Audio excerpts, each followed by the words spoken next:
एक चोर महल में चोरी करते हुए रंगे हाथों पकड़ा गया। दरबार में उसे जंजीरों में जकड़ कर पेश किया गया। बादशाह ने सख्त लहजे में हुक्म दिया, उसे सजाए मौत दी जाए। पूरा दरबार खामोश हो गया, लेकिन चोर घबराया नहीं। वो आगे बढ़ा और बोला, बादशाह सलामत, मुझे मारने से पहले एक बार मेरी बात सुन लें। मैं एक ऐसा हुनर जानता हूँ जिससे मिट्टी को सोना बनाया जा सकता है।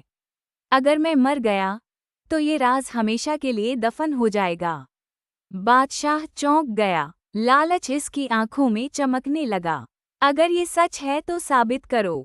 चोर ने जमीन से मिट्टी की एक डली उठाई और बोला, ये मिट्टी सोना बन सकती है, मगर शर्त है कि उसे वो शख्स हाथ लगाए जिसने जिंदगी में कभी झूठ ना बोला हो और कभी चोरी ना की हो।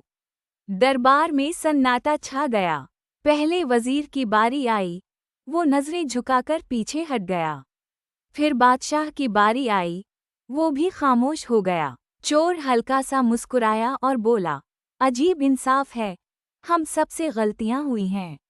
अगर गुनाह सिर्फ मेरा है तो सजा भी सिर्फ मुझे क्यों?